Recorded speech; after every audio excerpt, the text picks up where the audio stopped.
Speaker, I would like to join the discussion, and I would like to support the motion as proposed, especially its three parts: limiting spending increases, the prohibition of a cash deficit, and a more thought-out plan on saving money for our Heritage Trust Fund, something that we all know hasn't happened since 1976 when Peter Lougheed originally put the 15 or 16 billion away, and then a plan that includes saving and not borrowing to save.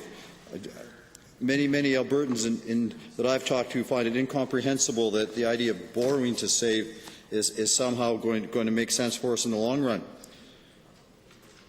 Like the grandfather across the floor, I too want to leave the province in better shape for my kids and my grandkids. And that does not mean huge tax increases. That does not mean huge inefficiencies.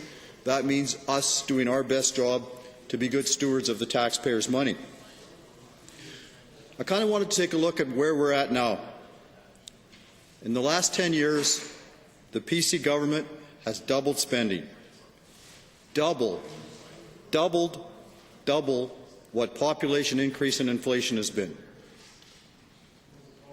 This has made Alberta a supposedly conservative province on a per capita basis, outspending Liberal Ontario, outspending Socialist Manitoba and Nova Scotia, and even outspending on a per capita basis separatist Quebec. Doesn't matter. While the authors of the Laurier-Macdonald report 6 months ago said it mattered, when incredibly they said Alberta, because of our inefficient spending, because of our over-reliance on oil and gas royalties, and because of our demographics, was the most likely province to default on our debt someday. Absolutely incredible, defaulting on debt that at that point we didn't have. There's also a strong belief, in my mind and a business people's mind, the type of jurisdiction that investors, people that provide labor, hardworking small business people look for is a jurisdiction where they can confidently put their assets, their time, and their money to work without the fear of unfair, increased taxation, without the possibility of huge wastes. In today's news is a very interesting story about what people will do when they feel the threat of taxation, and the possibility of a 6.75 to a 10% tax on bank accounts in Cyprus has created a huge run that may bring the entire European Union down, if you can imagine. I mentioned that our government spends more per capita than Liberal Ontario. I mentioned that one of the parts I really like about our member from Airdrie's motion is to limit the spending increases. Why does it matter? It matters because Ontario has not limited their spending increases and has not limited their debt. Ontario, at this point in time, it has no strict limits on debt, and the state has accumulated. The debt has shot up. While their economy since 1991 has grown 133%. That same period of approximately 13 or 14 years where the economy grew 133%, debt grew an amazing 571% over the same time period.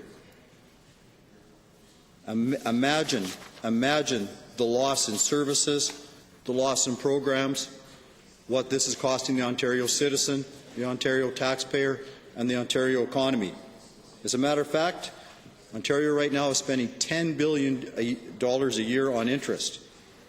They only spend $9.7 billion on post-secondary and training, less than their interest on our debt.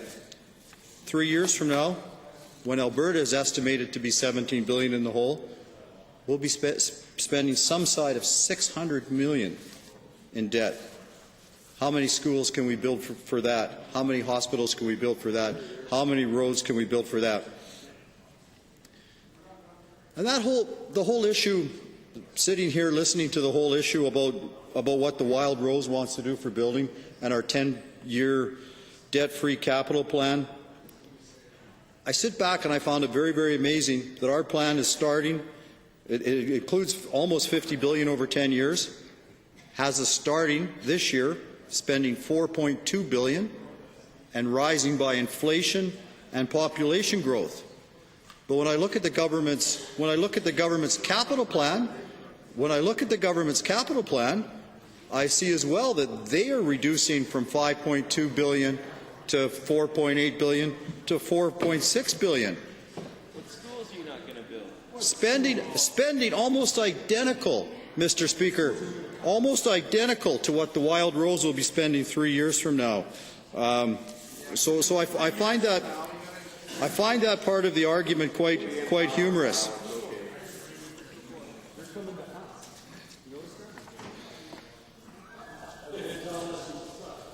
Interestingly enough, that in some of the reading that I was making to get prepared for the member from Airdrie's motion today, it talked about the comparison between California and Ontario. California is maybe not considered one of the most fiscal shining examples out there, but amazingly, Fraser report from this January says Ontario's total debt of 2010-2011 was $237 billion, compared to California with several times bigger economy of only $143 billion, almost half of what Ontario's is. Why did that happen? California differs from Ontario because it has strict limits on how much debt the state can accumulate. My goodness, very, very similar to what our member from Airdrie is saying. In the few minutes I have left, I want to talk about the third part of the member's motion, and that's accumulating some side of $200 billion in the fund, where we being our kids and our grandkids and future Albertans, will have approximately $10 billion a year for programs, for services that we all cherish and we all want to support. I'm told it's some side of $200 or $300 billion that the PC government has collected in royalties and interest off the Heritage Trust Fund, and spent it all. Well, as the member from Edmonton pointed out, Norway has been great stewards of their resource, saving over $600 billion, investing outside of Norway so they don't cause inflation, and I greatly remember the government spending during the boom periods and the inflation that caused. And I've also remember reading a report how that if Alberta were to save some money properly, not from borrowing, how that would stabilize our loonie rising and making other parts of our economy non-competitive. The Honourable Minister of Finance has mentioned how Albertans wanted to borrow to save for the Heritage Trust Fund. Respectfully, I disagree. Sorry? Okay, well, respectfully, I disagree. Many people in Cypress-Medicine Hat have told me it makes absolutely no sense to borrow to save. Let's return to a surplus position first. We didn't get ourselves into this overspending and 6 deficits in a row easily, so that part of the honourable member from Airdrie's plan makes huge sense. It'll cause less hardship on those that there'll be some changes in the economy, and the fact that the whole listening process. I mentioned briefly about how we're going to be spending the same as the government in approximately 3 years on capital, even though we hear different. And I also want to mention the listening concept. I was at a Bill 2 hearing in Medicine Hat a short time ago, where the government people were going around again Thank you, honourable member.